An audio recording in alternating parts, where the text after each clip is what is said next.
पाकिस्तान के आजकल के क्रिकेटर्स का माइंडसेट कितना थर्ड क्लास है वो मैं आपको इस वीडियो में बताऊंगा। पहले आप शादाब खान को देखें, जो अभी एक डोमेस्टिक का टूर्नामेंट जीत के रोहित शर्मा की तरह वॉक कर रहे हैं और ट्रॉफी पकड़ने जा रहे हैं जैसे वर्ल्ड कप जीत गए हों। ये आप इफ्तिखार अहमद की फोटो देखें, जो इसी टूर्नामेंट में रनर अप की ट्रॉफी पकड़ के ऐसे फ्लेक्स कर रहे हैं जैसे T20 वर्ल्ड कप इन्होंने जीत लिया हो अपने कंट्री के लिए। अब आप शाहनवाज दहानी को देखें, जो डिफेंड कर रही है इनकी टीम एक छोटा सा टारगेट 123 का, और ये 50 पे पहला आउट करके वो भी 7-8 ओवर्स में, मतलब बिल्कुल वन साइडेड मैच हार रहे हैं। और पहली विकेट लेने के बाद पूरे ग्राउंड का भाग के चक्कर लगा रहे हैं जैसे इन्होंने वर्ल्ड कप में इंडिया के खिलाफ या ऑस्ट्रेलिया के खिलाफ हैट्रिक कर ली हो या 4 बॉल पे 4 आउट कर ली हो। फिर आपको वो भी याद होगा, वेरी रिसेंटली जो पाकिस्तान के प्लेयर्स गद्दे नीचे रख के उसके ऊपर कैच पकड़ने की प्रैक्टिस कर रहे हैं, पेट इनके निकले में है। इनके फास्ट बॉलर अपना पेस नीचे हुआ वह फिर दोबारा कप्तानी पकड़ लेते हैं, मजीद प्रेशर ले लेते हैं। पहली इनिंग्स में अपने रन्स कर रहे हैं बैटर डोमेस्टिक में, वही सेम पाकिस्तान वाली स्टोरी। लेकिन चेज इस टूर्नामेंट में 1 या 2 दफा हुआ है, चेज ही नहीं हुआ। जब चेज की बारी आ जाती है तो बड़े से बड़े जो इनके बैटर हैं पाकिस्तान के, जो इन्होंने अपने आप को बनाया हुआ है ना कि हम बहुत बड़े बैटर हैं, ये दूसरी इनिंग्स में चेज में जितवा नहीं पाते। तो मसले तो वही हैं सारे, कुछ नहीं बदला। और पाकिस्तान में ना लोगों ने इस चीज को, स्पेशली जो लोग मेरी वीडियोस देखते हैं, मुझे बड़े लोगों ने कहा जी आपने पाकिस्तान का ये डोमेस्टिक टूर्नामेंट चैंपियंस कप इसको फॉलो नहीं किया, इस पे वीडियोस नहीं बनाई। मैंने जब ये टूर्नामेंट चल रहा था तब भी खुल के इस पे बात की थी कि इस टूर्नामेंट को करवाना एक सिर्फ बेवकूफी थी। और फैसलाबाद के फट्टे सीधे विकेट पे आपके बैटर्स पोस्ट मैच प्रेजेंटेशन में आके कहते थे कि कंडीशंस बड़ी मुश्किल हैं, ये खिलाओ यहाँ पे इंडिया को, खिलाओ यहाँ पे ऑस्ट्रेलिया को, वो आपको 350-400 मार के दिखाएंगे कि विकेट कितना मुश्किल है। ये आपको बेवकूफ बनाते हैं। इनका ये माइंडसेट है कि जिस दिन इनसे बैटिंग ना हो, यार फैसलाबाद का विकेट बड़ा मुश्किल था। यार फैसलाबाद में कितना मुश्किल विकेट हो सकता है? कितनी रेगुलर क्रिकेट होती है फैसलाबाद में? वो गोरे क्रिकेटर पुराने वक्तों में कह के गए हैं कि जब हम मर जाएं तो हमारी कब्र बना देना फैसलाबाद विकेट के ऊपर। इतना सीधा विकेट होता है ये। और ये जिस मैच में इनसे रन ना हो, वो फैसलाबाद में कंडीशन बड़ी मुश्किल है। सिर्फ आपको बेवकूफ बनाते हैं और कुछ भी नहीं है। बांग्लादेश से आप टेस्ट सीरीज हारे, उसके बाद आपकी इंग्लैंड की सीरीज थी, दरमियान में आपको रेड बॉल की तैयारी करनी थी। पीसीबी ने व्हाइट बॉल टूर्नामेंट रख दिया जो शेड्यूल में था ही नहीं, और अब आप इंग्लैंड से खेलने जा रहे हैं, या मैं ये कहूं कि आप इंग्लैंड से हारने जा रहे हैं। आपको खुली आजादी है, आप नीचे कमेंट बॉक्स में लिख सकते हैं कि फुरकान भट्टी तुम बड़े नेगेटिव हो। फिर मुझे ऐसे कमेंट आते हैं कि आप पाकिस्तान टीम की पॉजिटिव बात नहीं करते, आप बहुत नेगेटिव है। क्या पॉजिटिव बात करूं? अब तो मैं थक गया हूं ये बोल बोल के कि यूएसए से हम हार गए हैं।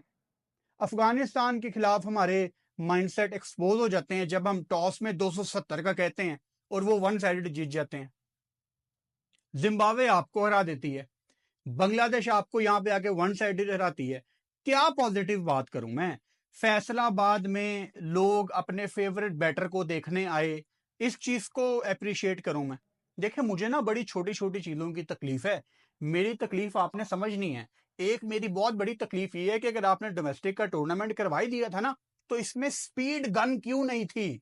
मेरी सलमान भट्ट से भी बात हुई इस बारे में, वो कमेंट्री कर रहे थे, मैंने उनको एक मैसेज किया व्हाट्सएप पे, मैंने कहा भाई ये कमेंट्री में ये पॉइंट रेज करें। तो भट्ट साहब ने कहा कि मैंने भी इनको यही कहा है कि यार स्पीड गन क्यों नहीं है। आप देखो आपकी बांग्लादेश की सीरीज में एक बहुत बड़ी वजह थी आपके हारने की, आपके पास जितने भी बॉलर्स थे वो एक ही स्पीड थी उनकी, एक तरह की बॉलिंग कर रहे थे। आपके पास कोई ऐसा बंदा नहीं था जो 145 146 को टच करे। अब मिसाल के तौर पे 1 मिनट के लिए आप कहते हैं कि यार शाहीन ने इस टूर्नामेंट में बड़ी अच्छी बॉलिंग की है, मैं शाहीन को कैसे जज करूंगा? उसका पेस देख के। इंपॉर्टेंट है ये पॉइंट।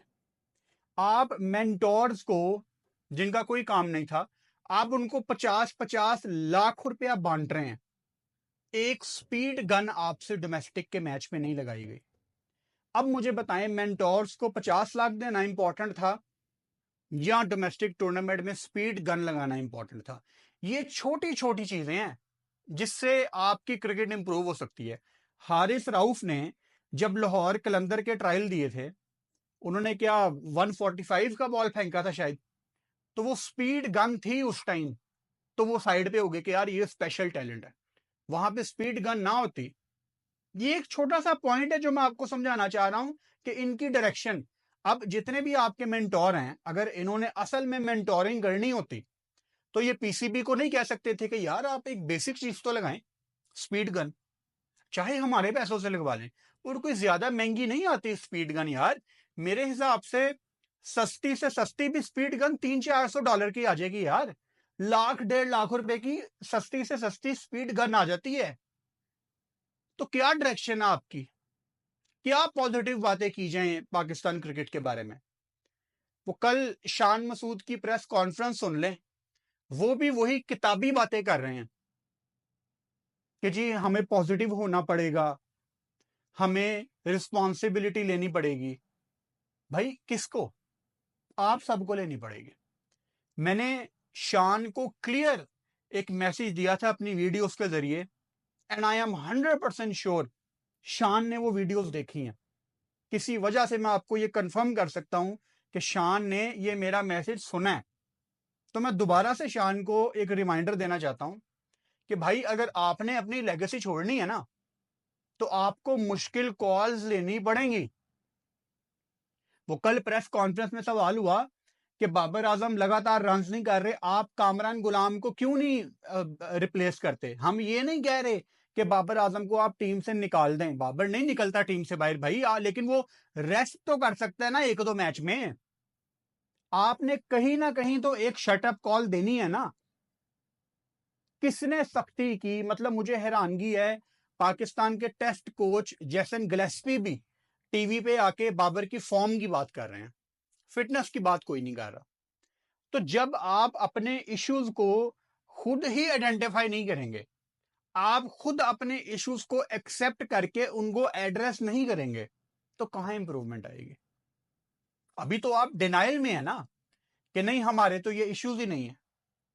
कल कैप्टन शान मसूद ने प्रेस कॉन्फ्रेंस में ये क्लियर बोला, कराची में ये प्रेस कॉन्फ्रेंस थी, इसके बाद पाकिस्तान टीम अब कल, बल्कि आज ही, आज पहली हो गई, आज दूसरी है, आज सेकंड है, पाकिस्तान टीम पहुंच गई है मुल्तान। अब ये मुल्तान में प्रैक्टिस शुरू करेंगे। उस पर मैंने एक वीडियो बनाई थी, information about Pakistan England series, 2 दिन पहले, वो आप देख सकते हैं, यूट्यूब पे मौजूद है। आपको सारी डिटेल पता लगेगी कि पहले टेस्ट मैच शुरू होने से पहले टीम्स का क्या शेड्यूल है, क्या कुछ है। तो शान मसूद ने उस प्रेस कॉन्फ्रेंस में क्लियर कहा कि हमारी रेड बॉल की उतनी तैयारी नहीं है। अब आप 1 मिनट के लिए इमेजिन करें, ये डोमेस्टिक का टूर्नामेंट जो शेड्यूल में था ही नहीं, वो शुरू होने वाला है, और पाकिस्तान कैप्टन प्रेस कॉन्फ्रेंस करते हैं और कहते हैं कि जी ये एक अच्छा कदम नहीं है, हमारी रेड बॉल की सीरीज है और पाकिस्तान क्रिकेट बोर्ड ने व्हाइट बॉल टूर्नामेंट करवा दिया है। अब आप सोचें ये हो सकता है? ये कभी भी नहीं हो सकता। इतनी हिम्मत नहीं है किसी भी कप्तान में। लेकिन अगर वो ऐसा कर देता तो मैं आपको गारंटी देता हूं कि सारे पाकिस्तान ने शान मसूद के पीछे खड़े हो जाना था कि यार ये बंदा बात ठीक कर रहा है।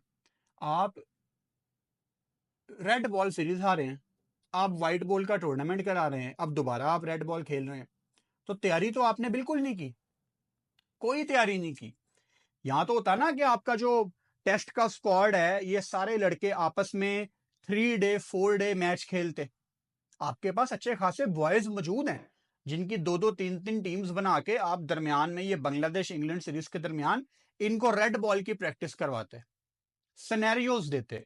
मुझे याद है डेव वाटमोर जब पाकिस्तान के कोच थे ना, तो मैं कदाफी स्टेडियम गया, तब मैंने अपना प्रोफेशनल करियर शुरू नहीं किया था, पाकिस्तान का मैच था, आई थिंक जिम्बाब्वे सीरीज से पहले नहीं, उससे भी बहुत पहले की बात है, ये मेरा ख्याल है 2012-13 की कहीं पे बात है।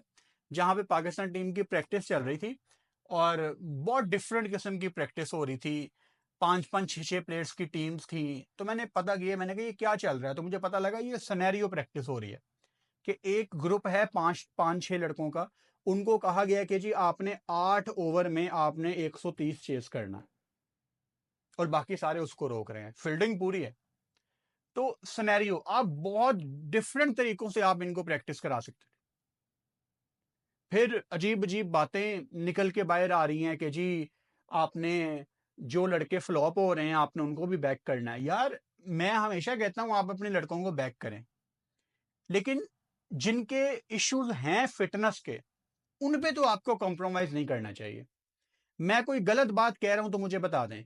शाहीन अफरीदी 150 पे बॉल कराता था, वो अब 135 पे आया, 34 पे आया, अब 128 पे आ गया। आप खिलाते जा रहे हैं और वो डोमेस्टिक में भी जाके कप्तानी कर रहा है, यानी वो डिनाइल में है, उसको पता ही नहीं है मेरा मसला क्या है। और ये वो शहीन शाह अफरीदी है जिसका एक टाइम पे जसप्रीत बुमराह जैसे बॉलर्स के साथ मुकाबला होता था। तो उसका क्या माइंडसेट है शाहीन अफरीदी का, कि वो डिनाइल में है कि जी मेरा तो कोई मसला ही नहीं है। और उसका मसला वो वर्कलोड, एक उसने इंटरव्यू दिया 3-4 दिन पहले मेरी नजर से गुजरा, उसने वर्कलोड को बिल्कुल इग्नोर किया। ओ भाई तू 150 से 128 पे आ गया, इसकी तो कोई बात ही नहीं कर रहा। कब हम एक ब्रेक लगाएंगे और शाहीन को कहेंगे शाहीन भाई अपने मसले ठीक करें और फिर वापस आए, हम आपको वेलकम करेंगे। बाबर आजम है, उनकी फिटनेस सबके सामने है। ये वो प्लेयर्स हैं दो जो पाकिस्तान का बहुत बड़ा एसेट थे। अनफॉर्चुनेटली मुझे थे का वर्ड यूज करना पड़ रहा है। जब आप एसेट बन जाते हैं ना अपनी टीम का, तो आप पे बहुत बड़ी जिम्मेदारी आयद हो जाती है, रिस्पॉन्सिबिलिटी आ जाती है। आपको महीने के करोड़ों रुपए मिलते हैं, तब आपका टेस्ट होता है कि वो पैसा आप कहां लगा रहे हैं। आप नई फॉर्च्यूनर निकलवा रहे हैं, आप नई ऑडी निकलवा रहे हैं, या आप अमेरिका में किसी बेसबॉल के कोच को हायर करके अपनी पार हिटिंग पे काम कर रहे हैं, या आप इंग्लैंड जाके किसी फास्ट बॉलिंग कोच से जिसकी एक्सपर्टीज है, जिसने कोर्स किए हुए हैं, आप अपने पेस पे काम कर रहे हैं। आप किस चीज पे काम कर रहे हैं, तब पता लगता है आप अपना पैसा कहां लगा रहे हैं। आपने पैसा कमाया है लेकिन उसको वहां पे लगाएं जहां पे आपका करियर और ज्यादा ऊपर जाए। मैं गलत बात कर रहा हूं तो मुझे बता दो। फिर मुझे कमेंट आते हैं कि पॉजिटिव बात किया करें। क्या पॉजिटिव? कुछ है ही नहीं है पॉजिटिव पाकिस्तान क्रिकेट में पिछले 2-2.5-3 साल में। जब आपके फेवरेट रिजवान बाबर भी इकट्ठे ओपन करते थे ना, मैं तब से आपको आइडेंटिफाई कर रहा हूं कि ये मेजर कोलैप्स आने वाला है। और ये मेजर कोलैप्स आपका बन रहा था। आपने कभी कोशिश नहीं की। ये जो जितने भी मसले हैं ना अभी पाकिस्तान क्रिकेट में, इन तमाम मसलों की जो जड़ है, जहां से ये मसले शुरू हुए हैं, वो मिडिल ऑर्डर की प्रॉब्लम है। सबसे पहले आपको याद होगा आपका मिडिल ऑर्डर कोलैप्स होना शुरू हुआ था और वो नहीं बनता था आपका मिडिल ऑर्डर।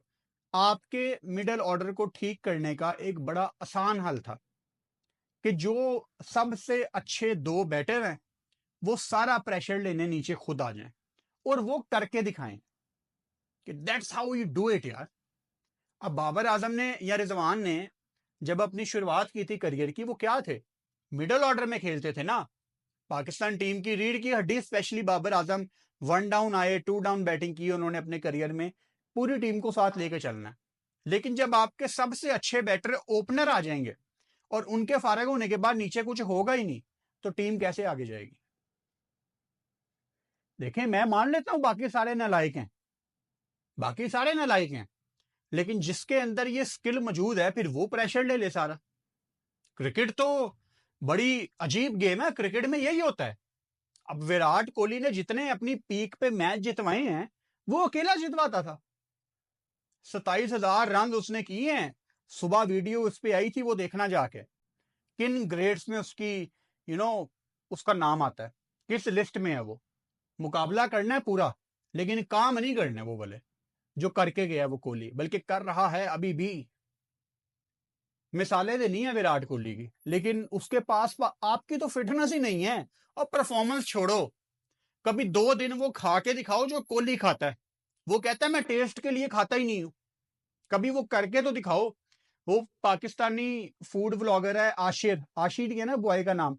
उसकी एक वीडियो वायरल हुई थी 2-3 साल पहले कि पाकिस्तान टीम को ना, मैं झीला एक बड़ा फेमस लाहौर में खाने वाला है, जो इतना देसी घी डालता है खाने में, इतना देसी घी डालता है कि बंदा उसमें नहा ले। वो व्लॉगर ने वीडियो बनाई और उसमें उसने बोला कि मैं पाकिस्तान टीम को खाना डिलीवर करने जाता हूँ झीले से लेके। और झीला किस चीज के लिए मशहूर है? यूट्यूब पे देखना उसको, फेसबुक पे ना देखना, यूट्यूब पे देखना उसको। वो किस चीज के लिए मशहूर है? कि वो तेल बहुत ज्यादा डालता है खाने में। इस चीज के लिए वो मशहूर है। तो आपके खाने ही माशाल्लाह अभी भी वही हैं, आपके खुराकें हैं पूरी देसी मुर्गा, ये वो बिरयानी शरियानी। आप इंडिया वाले वर्ल्ड कप में गए हैं, आपको शर्म नहीं आई? आप मीडिया को आके कहते रहे हैं हम तो रोज बिरयानियां खाते हैं। कर्टसी के तौर पे आप कह दो यार यस हमने ट्राई की है बिरयानी एक दफा, but obviously modern day cricket है, आपको अपनी फिटनेस को बरकरार रखने के लिए कुर्बानी दे। यस हमने कोशिश की, हमने ट्राई की एक दफा, लेकिन उसके बाद कोशिश की खुद को कंट्रोल करने की और नहीं खाई। पता ही नहीं है मीडिया को कैसे डील करना है। असल में तो उनके मुंह से साशे निकल गया ना पाकिस्तान प्लेयर्स के मुंह से, समेत आपके कैप्टन। और हम तो जी रोज दिखाते रहे हैं बिरयानियां, तो खाओ फिर।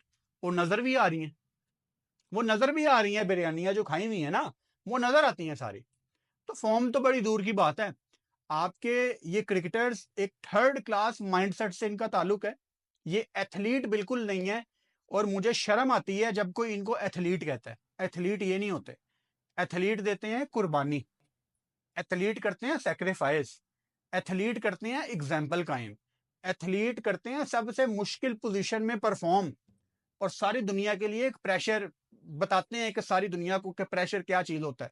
प्रेशर लेके एक एग्जाम्पल कायम करते हैं पूरे डग आउट में, पूरे ड्रेसिंग रूम में। यार ये है प्रेशर, इस तरह प्रेशर से निकलते हैं। वो कोहली ने निकाला था ना अपनी टीम को प्रेशर से, बेन स्टोक्स ने निकाला था ना, ये ग्रेट्स हैं गेम के भाई। क्या करते थे वो? प्रेशर अपने ऊपर लेते थे, सारा प्रेशर अपने ऊपर लेते थे। पाकिस्तान टीम को चाहिए जीतने के लिए 40, हमारी 50 हो गई है। पाकिस्तान टीम 20 रन से मैच हार गई, हम आउट होके बाहर आ गए हैं। ये है आपकी क्रिकेट। खैर, थर्ड क्लास माइंडसेट है इनका, और जब तक कोई इन पे सख्ती नहीं करेगा तब तक ये ठीक नहीं होंगे। और अगर जैसन गिलेस्पी, मतलब ऑजी बंदा है यार, और ऑजी बड़े ब्लंट होते हैं, मुंह पे बात करते हैं सीधा, अगर वो भी इनके साथ इजी होके चल रहे हैं तो मुझे बहुत हैरानगी है।